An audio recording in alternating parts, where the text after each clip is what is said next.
Indirectly बोले तो वो पुजारी बनना पड़ेगा आपको, क्योंकि ये वेद और उपनिषद जो है एकदम आप डेप्थ में आने वाले हैं। आप टू द पॉइंट चीजें हैं ये, इसमें कुछ भी ऐसा नहीं है जो आपको नहीं पढ़ना। इनकी जो सड़कें हैं वो ऐसी बनी होती थी, हवा जो है उनको अपने आप साफ करते चली जाती है। इतना एडवांस सिविलाइजेशन और अचानक से खत्म हो गया। पॉइंट ऑफ व्यू से एकदम बिल्कुल रिवीजन पॉइंट ऑफ व्यू से शॉर्ट और समराइज्ड नोट्स हैं, तो मुश्किल से ये पढ़ने में 15 मिनट लगेंगे।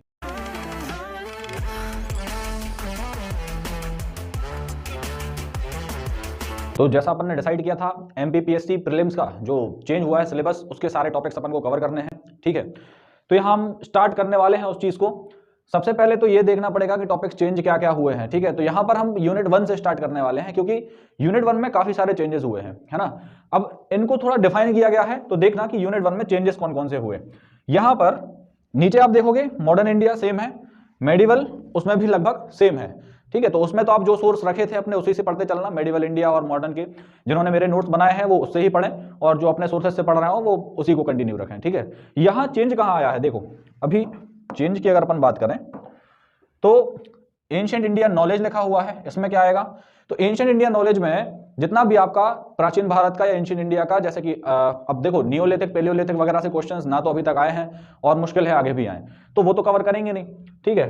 एक चीज यहां पे आएगी आपका हड़प्पन सिविलाइजेशन, वही कह लो आप, क्योंकि उसके बाद की चीजें यहां पे देखो डिफाइंड है। भारतवर्ष है, वेद है ना, वेद दिए हुए हैं आपको, उपनिषद दिया हुआ है, तो उसके बाद की चीजें सारी यहां पर डिफाइन है।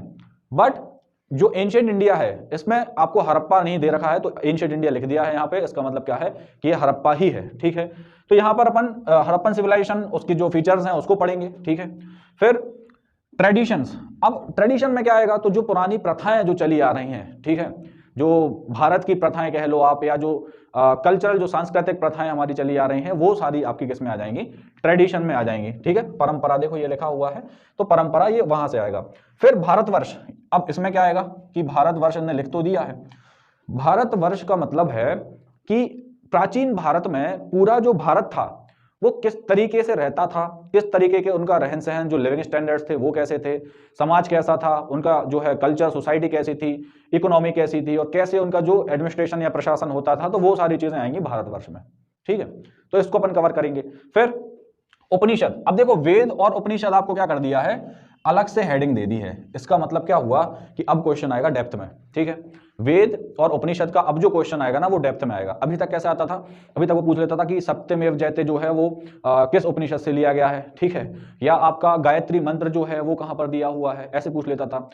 जो आपके सोम देवता हैं उनको कौन सा जो है ऋग्वेद में कौन से मंडल में उनको दिया गया, तो ये अभी तक ऐसे पूछता था। जो ऊपर ऊपर के जो क्वेश्चन होते थे ना इंपॉर्टेंट, वो पूछता था। अब ये जाएगा डेप्थ में, क्योंकि देखिए वेद अकेली हेडिंग है, उपनिषद सिर्फ एक उपनिषद की हेडिंग दी हुई है। इसका मतलब इनके अंदर की चीजें आपको पढ़नी पड़ेंगी। अगर इनडायरेक्टली बोले तो वो पुजारी बनना पड़ेगा आपको, क्योंकि ये वेद और उपनिषद जो है एकदम आप डेप्थ में आने वाले हैं, ठीक है।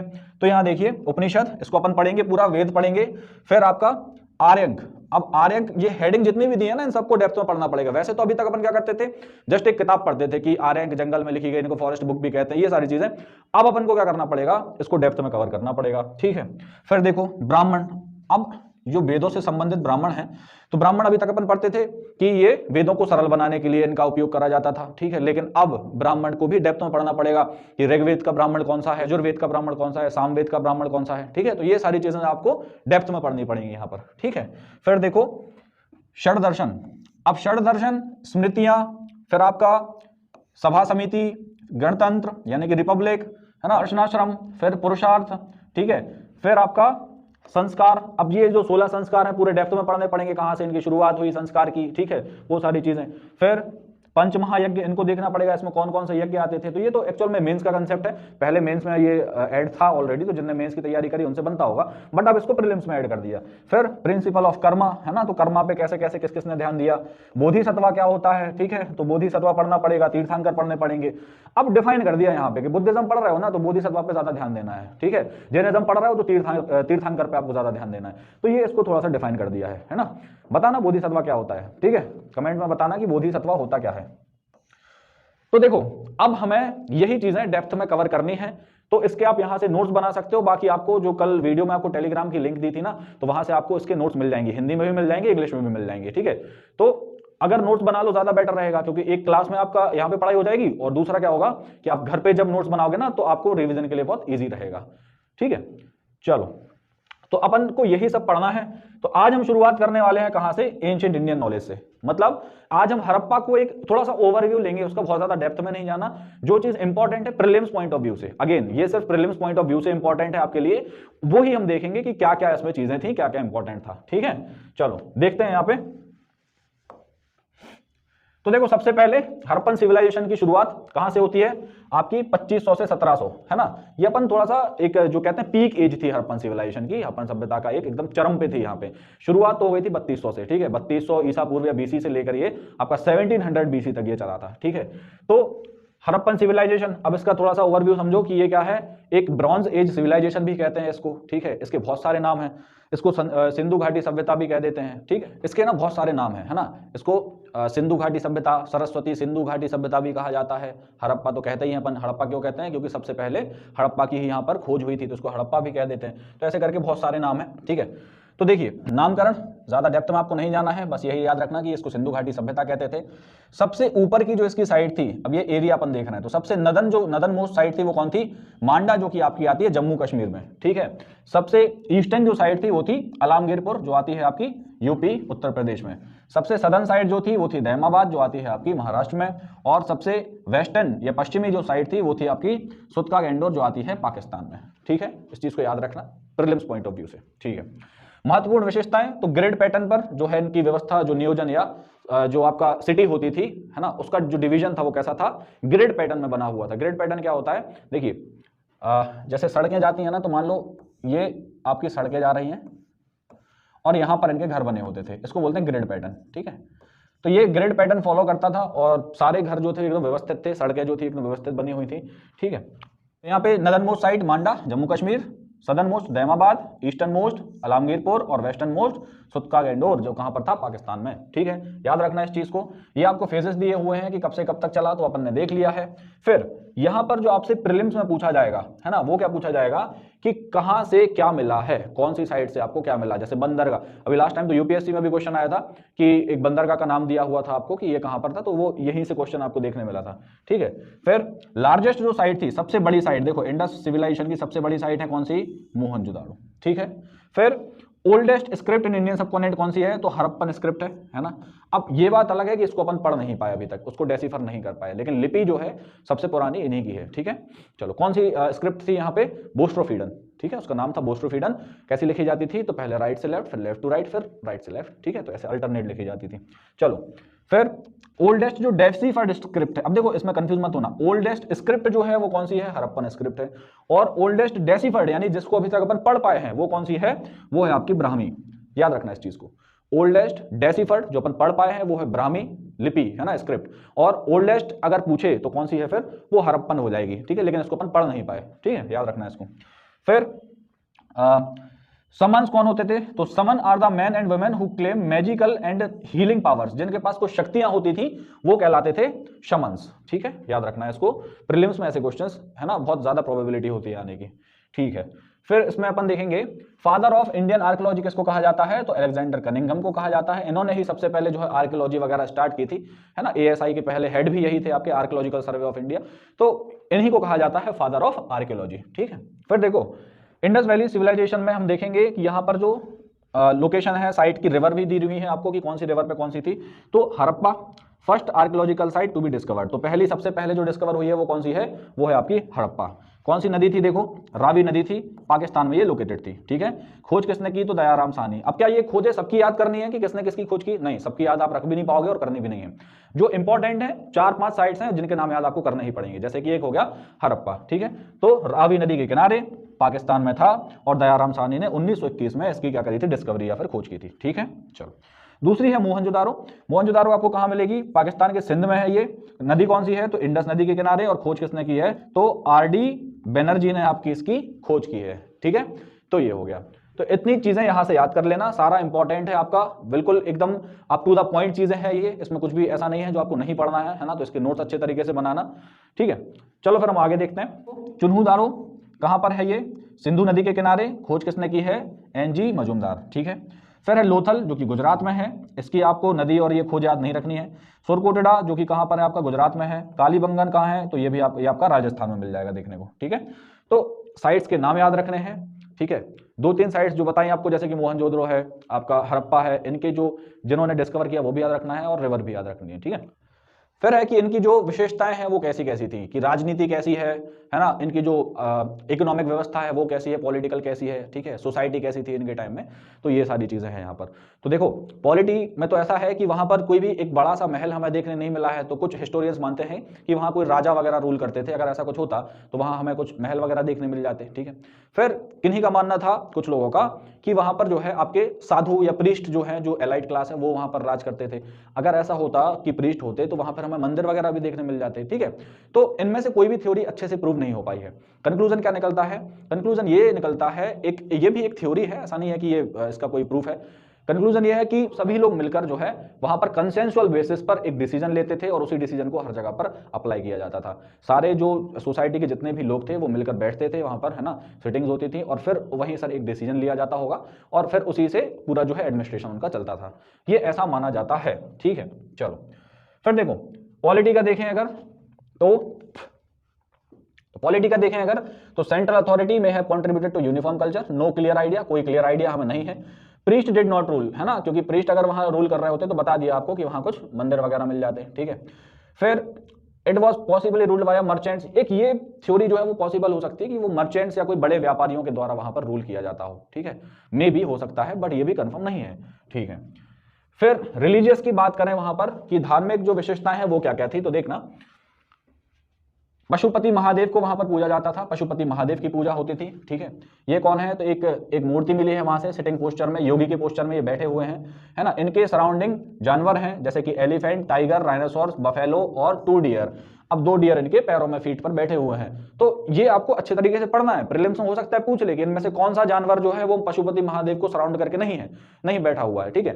तो ये इंपॉर्टेंट है। फैलस या लिंगम और योनि की पूजा होती थी वहां पर, ठीक है।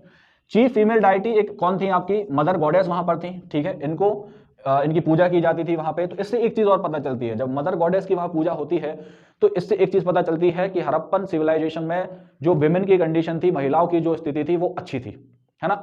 और एक्चुअल में ये एक पैट्रियार्कल नहीं बल्कि एक मैट्रियार्कल सोसाइटी थी, यानी कि मात्रात्मक समाज ये था। तो ये एक इंफॉर्मेशन हमें वहां से मिल जाती है, ठीक है। फिर देखो दे वर्शिप द ट्रीज, ये नेचुरल फोर्सेस की पूजा करते थे। फायर एंड एनिमल, आग की, ट्री की, यानी कि आपके नेचर की, जंगल वगैरह की पूजा करते थे अच्छे तरीके से, ठीक है। फिर Harappans believed in ghost and evil forces, ये लोग भूत प्रेत में और आत्मा वगैरह विश्वास करते थे। कैसे पता चला, क्योंकि ये लोग वहां पर ताबीज वगैरह यूज करते थे, तो उससे हमें पता चला, ठीक है। फिर बरियल्स, तो इनका जो बरियल का तरीका था या जलाने का डेड बॉडी को, जनरली लेड इन द पिट्स, कुछ उनको दफनाते थे, कुछ को जलाते भी थे, ठीक है। कंटेन्स पॉटरी एंड ऑर्नामेंट्स, इनके साथ में ये क्या करते थे, उनके जरूरत की चीजें रख देते थे, जैसे कब्र में उनको दफनाया जा रहा है ना, तो कब्र में उनकी जरूरत की चीजें रख देते थे, ठीक है। कहीं कहीं पे तो कुत्तों को भी गड़ा दिया साथ में कि हमें ज्यादा प्यारा है, अगले जन्म में हमारे साथ जाएगा, तो उसको भी साथ में रख दिया, ठीक है। चलो फिर देखो स्क्रिप्ट की बात करें तो oldest script in Indian subcontinent, सबसे ओल्डेस्ट है, अभी देखा था अपन ने, ठीक है। पिक्टोग्राफिक स्क्रिप्ट है, पिक्टोग्राफिक यानी कैसी, उसमें चित्र के फॉर्म में भाषा लिखी हुई है ना। अब आप देख लेना एक बार पिक्चर, आड़े टेढ़े से चित्र बने हुए हैं, उसके फॉर्म में भाषा लिखी है। अभी तक अपन पढ़ नहीं पाए कि किसका मतलब क्या हुआ है, ठीक है, बट हाँ पिक्टोरियल स्क्रिप्ट यहाँ पर है, ठीक है। फिर देखो राइटिंग वॉज बोस्ट्रोफीडन, इसका जो नाम है वो क्या है, बोस्ट्रोफीडन है ना। From right to left in one line and then left to right in next line, तो पहले राइट टू लेफ्ट जाता है, ऐसे जाएंगे, फिर ऐसे जाएंगे, फिर ऐसे जाएंगे, फिर ऐसे जाएंगे, तो ऐसे इसकी पूरी क्या होती है, आपकी ये स्क्रिप्ट होती है, ठीक है। फिर पॉटरी वगैरह की बात करें तो देखो plain pottery is more common than painted ware, तो यहां पर प्लेन जो है पॉटरी का ज्यादा यूज होता था। Black pottery as it use in red colour to paint the background and glossy back paint, तो यहां पर ब्लैक पॉटरी भी हमें देखने को मिली है। फिर trees, birds, animal figure, geometrical patterns वगैरह जो है आपके पॉटरी पे बने होते थे यहाँ पर, ठीक है। तो ये है पॉटरी को क्या कहते हैं, मृदभांड। तो मृदभांड यहाँ पर कैसे मिले हैं आपको, ब्लैक, है ना। ये देखो चित्रित मृदभांड की तुलना में सादे मृदभांड आमतौर पर ज्यादा लोकप्रिय थे, ठीक है। चित्रित मृदभांड भी थे, है ना, और कैसे थे आपके, जो है चौक द्वारा निर्मित थे, है ना। तो यहाँ पर जो पॉटरी थी वो जनरली प्लेन यूज होती थी, ब्लैक पॉटरी यहाँ पर यूज होती थी, ठीक। चलो पूछा जाता है प्रीलिम्स में, ऐसे क्वेश्चंस भी पूछ लिए जाते हैं। Seals and sealings, most of the seals are square shaped, जो सील होती थी वो कैसे होती थी, स्क्वायर शेप होती थी, और 2x2 इनका जो क्या होता था, स्क्वायर शेप में ये होती थी, मतलब साइज होता था 2x2, ठीक है। Seals had an animal except cow and horse, तो यहां पर सारे जानवर थे, बस ये इंपॉर्टेंट है प्रीलिम्स पॉइंट ऑफ व्यू से, है ना, क्या नहीं था, तो गाय और घोड़े जो थे वो सील पर नहीं बने हुए थे। अब गाय में आप कंफ्यूज हो जाओगे अगर उसने प्रीलिम्स में पूछ लिया कि क्या नहीं था, तो घोड़े तो चलो मान लिया कि कहीं मिला नहीं अपन को प्रूफ, बट काऊ प्रूफ तो मिला है, सील्स पे नहीं थी, ठीक है। तो मोहरों में जो है गाय और घोड़े के चित्र नहीं बनाए गए थे, ठीक है। Human figure on one side and N inscription on the opposite side, ठीक है। तो ह्यूमन फिगर्स भी वहां पर बने हुए हैं। ये ज्यादातर यूज होती थी कमर्शियल पर्पस के लिए, है ना, व्यापार वगैरह के लिए यूज होती थी, ठीक है। और the round Persian gulf seal found in Bahrain sometimes carries Harappan motive. तो जो आपको बहरेन से अपन को राउंड सील्स मिली है, यहाँ पर स्क्वायर होती थी हरप्पा की, बट कुछ सील कैसी मिली है, राउंड। आर्ट की बात करें तो इनको ब्रॉन्ज कास्टिंग यहाँ पर आती थी, है ना, ब्रॉन्ज का बहुत अच्छा यूज करते थे ये लोग। मूर्तियां हमें मिली हैं तो उससे हमें प्रूफ मिल जाता है, ठीक है। जैसे कि स्टैच्यू ऑफ डांसिंग गर्ल की स्टैंड से ना त्रिभंग पोजीशन, और जो डांस करती हुई स्टैच्यू अपन को मिली है वो कैसे बनी थी, ब्रॉन्ज से बनी हुई थी। मतलब इनके पास मेटल आर्ट बहुत अच्छा था, ठीक है। स्टोन स्टैच्यूज, बियर्डेड मैन, जो अपन को पत्थर की मूर्तियां मिली हैं, तो इससे पता चलता है कि यहाँ पर स्टोन की स्टैच्यूज भी बहुत अच्छी बनती थी। टेराकोटा की मूर्तियां बनती थी, रेड सैंडस्टोन की मूर्तियां बहुत अच्छी बनती थी, ठीक है। तो ये इनकी आर्ट था। फिर वेट्स एंड मेजर्स की बात करें तो वजन वगैरह जो है इनका मेजर या नापने की जो इकाई होती थी वो कैसी थी, तो क्यूबिकल वेट्स होते थे। क्यूबिकल यानी जो आज के आपके वो बांट देखे होंगे आपने पत्थर टाइप के, उस टाइप के इनके वेट होते थे, ठीक है। फिर यहां पर जो स्टैंडर्ड था वो हरप्पन में कैसा था, बाइनरी सिस्टम था, ठीक है। बाइनरी सिस्टम का मतलब क्या हुआ कि ये आपका जो है कैसे होता था, जैसे 8, 16, 32, 64, तो ऐसे करके इनके मल्टीपल्स होते थे आपके, 4 के मल्टीपल्स कह सकते हो आप, ठीक है। तो ये आपके होते थे, इसको कहते हैं कि एक जो इनका जो वेट्स एंड मेजर्स की जो सिस्टम था वो बहुत ही कैसा था, एप्रोप्रिएट होता था, ठीक है। चलो डिक्लाइन की बात करें तो 2000 बीसी से इनका डिक्लाइन शुरू हुआ था, जो जाते जाते 1750 तक क्या हुआ, इनका पतन यहां पर हो गया, ठीक है। अब पतन के जो रीजंस हैं या जो डिक्लाइन के रीजंस हैं वो क्या होंगे, बहुत सारे रीजंस हैं, ठीक है। अलग अलग हिस्टोरियंस ने अलग अलग रीजंस दिए हैं, ठीक है। किसी ने कहा बाढ़ आ गई थी तो ये मर गए, फिर किसी ने कहा कि अगर देखो बाढ़ आई होती तो जो अंदर साइड थी, ऐसा थोड़ी था कि सभी नदी के किनारे थी, तो जो अंदर थी वो तो बचती, ठीक है। किसी ने कहा कि सूखा पड़ गया वहां पे, ये भी पॉसिबल नहीं था, क्योंकि अगर सूखा पड़ता तो ये नदियां भी सूख जाती, और जो सिंधु नदी है आपकी वो तो बहुत बड़ी नदी है, अभी तक नहीं सूखी, ठीक है। फिर किसी ने कहा कि तूफान आ गया, है ना, तूफान में तो अगर ऐसा कुछ होता तो अपन को इतनी मात्रा में या इतने अमाउंट में उनकी जो लाशें वगैरह है या जो रिमेन्स हैं वो तो मिलते अपन को, वो भी नहीं मिले, ठीक है। फिर किसी ने कहा कि क्या हुआ होगा कि जो आर्यंस आए थे बाहर से, आर्यंस ने अटैक करके इनको मार दिया, बट ये भी वहां पर नहीं लगता, क्योंकि ऐसा बड़ा कोई वॉर नहीं हुआ, ना हमें इतने हथियार मिले एक्सकवेशन में, और ना ही हमें कोई ऐसा प्रूफ मिला जिससे लगे कि आर्यंस के अटैक से ये लोग गए। तो देखिए ये बहुत बड़ी मिस्ट्री है। अगर आप देखें ना तो हिस्ट्री बहुत इंटरेस्टिंग है ना, अगर आप उसमें इंटरेस्ट लेते हैं तो, कि एक इतना पुराना सिविलाइजेशन है ना, और वो गया कहाँ, आखिर गया कहाँ, ठीक है। अब किसी ने भी पता अभी तक तो नहीं लगा पाया, जब जैसे जैसे एक्सकवेशन होते हैं, खुदाई होती है, तो पता चलता जाता है कि हाँ भाई यहाँ से ये मिला, यहाँ से ये मिला। अभी रिसेंटली जैसे एक खुदाई हुई थी तो उसमें पता चला कि ये जो है 7000 साल पुरानी सभ्यता है आज से, ठीक है। हम तो पढ़ते हैं कि 3200 से शुरू हुई, बट वो कहते हैं कि 5-7,000 8,000 साल पुरानी है। तो ऐसे भी प्रूफ हमें मिल रहे हैं, ठीक है। तो अभी बहुत सारी मिस्ट्री है, पता नहीं कौन लोग थे, कहाँ से आए थे, ये भी एक मिस्ट्री है कि उसमें रहते कौन लोग थे, है ना। कुछ कहते हैं द्रविडियंस थे, कुछ कहते हैं कुछ और लोग थे, ठीक है।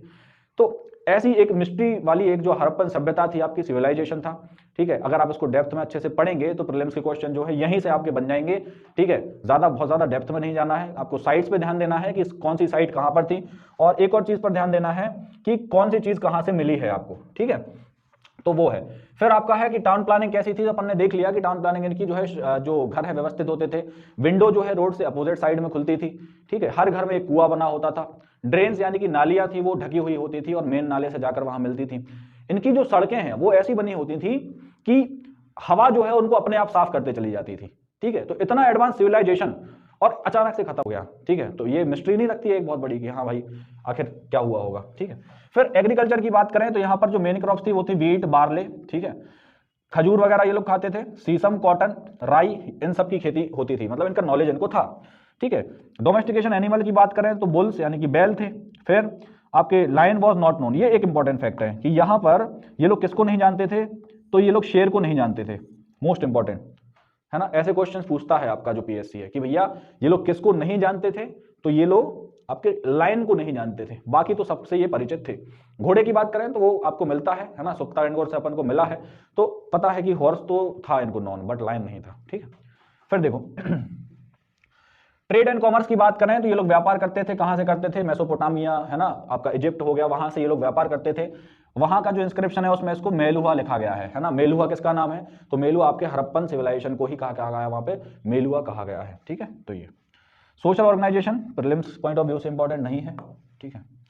फिर ये कुछ एक्स्ट्रा साइट्स दी हैं आपको, जैसे कि राखीगढ़ी है, रंगपुर है, अलामगीरपुर है, दहमाबाद अपन ने देखा महाराष्ट्र में है, कोट डीजी है, अमरी है और सुक्तागेंडर। अब ये जो साइट्स है ना, ये भी बहुत इंपॉर्टेंट है, कहां से क्या क्या मिला हुआ है, उसमें कुछ कुछ चीजें आपको यहां पर ऐड कर दी गई हैं, जो जो इंपॉर्टेंट है वो ऐड कर दी हैं, ठीक है, कि कहां से क्या क्या मिला है, ठीक है। तो ये था आपका हड़प्पा। नोट्स आपको मिल जाएंगे टेलीग्राम चैनल पे इसके, ठीक है, प्रीलिम्स पॉइंट ऑफ व्यू से, एकदम बिल्कुल रिवीजन पॉइंट ऑफ व्यू से शॉर्ट और समराइज्ड नोट्स हैं, बहुत ज्यादा डेप्थ में नहीं आना है अपन को, ठीक है। आपको मुश्किल से ये पढ़ने में 15 मिनट लगेंगे। तो ऐसे पढ़ाई करनी है, थोड़ा सा स्मार्ट तरीके से पढ़ाई करिए अपनी, है ना, ज्यादा टाइम अपन को वेस्ट नहीं करना है, क्योंकि और भी एग्जाम आपने डाल रखे होंगे, है ना, किसी तो कोई CSIR दे रहा होगा, कोई यूपीएससी के लिए प्रिपरेशन कर रहा होगा, तो इसको ना स्मार्ट तरीके से पढ़ना है, बहुत ज्यादा एकदम डेप्थ में नहीं चले जाना, क्योंकि वहां से क्वेश्चंस नहीं बनते हैं, ठीक है। तो यही था आज के लिए।